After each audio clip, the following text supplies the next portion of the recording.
सभी क्रांतिकारी साथियों को मेरा सादर नमस्कार।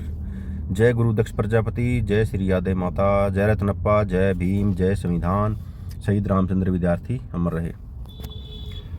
साथियों, मैं आपका अपना प्रजापति विनोद डीग, ज्वाइंट सेक्रेटरी प्रजापति कुमार, धर्मशाला सभा कुरुक्षेत्र व farmer Haryana state chief general secretary BPHO भारतीय प्रजापति हीरोज ऑर्गेनाइजेशन। साथियों, आज से कुछ दिन पहले सरकार UGC बिल लेकर आई, UGC एक्ट 2026। UGC एक्ट 2026 क्या था? UGC एक्ट विश्वविद्यालयों में, यूनिवर्सिटी में पढ़ रहे छात्रों के लिए था। जो SC ST OBC के छात्र हैं, उनके साथ विश्वविद्यालयों में जाति के आधार पर जो भेदभाव हुआ है, शोषण हुआ है, उसके लिए सरकार ये बिल लेकर आई थी। और उसमें ये था कि जो भी सवर्ण छात्र छात्राएं SC ST OBC का शोषण करेंगे, उनको जाति के आधार पर उनका अपमान करेंगे, तो उसके खिलाफ सजा का प्रावधान रहेगा। जैसे ये बिल आया साथियों, सवर्ण वर्ग के लोगों ने इसका विरोध किया और मात्र 2-3 दिन में ही माननीय सुप्रीम कोर्ट ने इसके ऊपर सुनवाई करनी पड़ी और आगामी आदेश तक इस पर रोक लगाई। हम माननीय सुप्रीम कोर्ट के फैसले का सम्मान करते हैं, लेकिन ये बिल ऐसे ही नहीं आया कि किसी ने मंच से बोल दिया कि बिल लेकर आओ और ये बिल आ गया।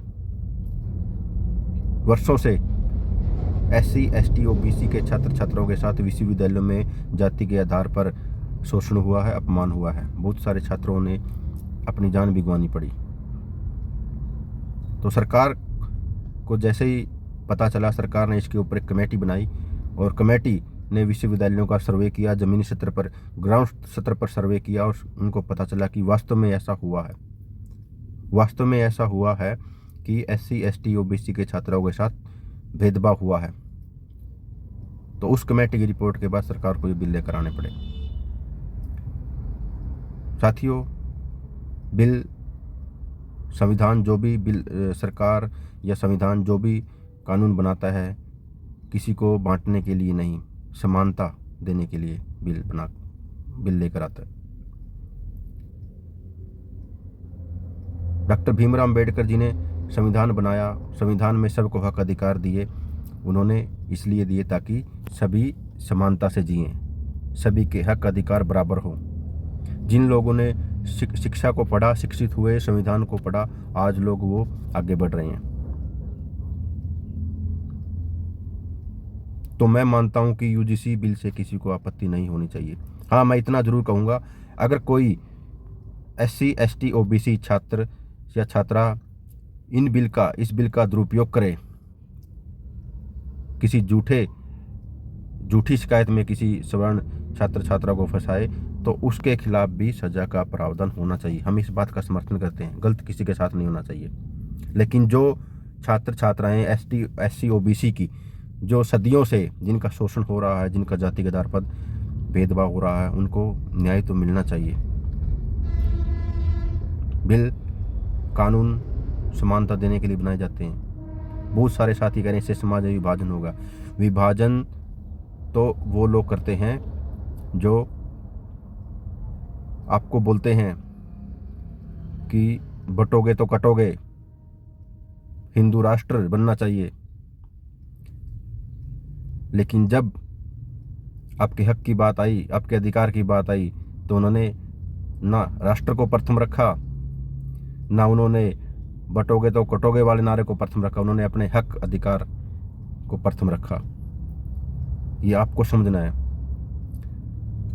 आज लगभग 15-20 दिन हो चुके हैं। इस बिल के समर्थन में लाखों SC ST OBC के संगठन, छात्र छात्राएं सड़कों पर हैं, लेकिन अभी तक उनकी आवाज़ ऊपर नहीं पहुंची। सवर्णों की 3 दिन में आवाज़ सुप्रीम कोर्ट तक पहुंच गई, लेकिन आप लोगों की 15-20 दिन तक नहीं पहुंची। क्यों? क्योंकि मीडिया उनका है, सारे साधन संसाधनों पे कब्जा उनका है और उनको इसी बात का डर है कि जब ये लोग SC ST OBC के लोग पढ़ लिख कर यहाँ पहुँच गए, तो तुम्हारे सामने बैठेंगे, तुम्हारे बराबर में बैठेंगे। तो उनको इस चीज़ का डर है। साथियों, समझना आपने है। कौन आपका है, कौन आपको यूज कर रहा है, कौन आपके कंधे पर रखकर बंदूक चला रहा है। जब धार्मिक दंगे होते हैं तब हमारे लोग इनको दिखते नहीं, तब हमें आगे कर दिया जाता है कि आप हमारे भाई हो, आप हिंदू हो, आप ये हो, आप वो हो।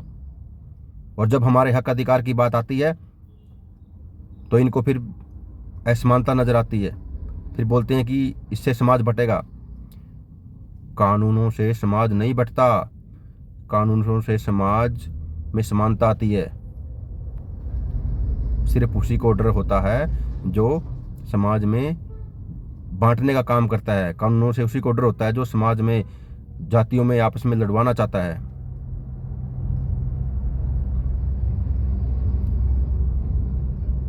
तो मेरे भाइयों, मेरे समाज के, ओबीसी समाज के युवाओं, समझना आपने है कि कौन आपका है, कौन पराया है, क्या आपके अधिकार हैं, हमने किन के साथ खड़ा होना है।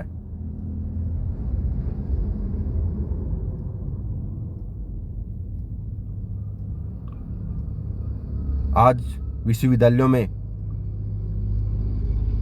SC ST OBC के प्रोफेसर के, चांसलर के पद खाली पड़े हैं। उनको इसी बात का खतरा है, अगर ये जाग गए, इनको समान अधिकार मिल गया तो ये तुम्हारे बराबर में कुर्सी बैठाकर कुर्सी लगाकर बैठेंगे। यही तो डर है।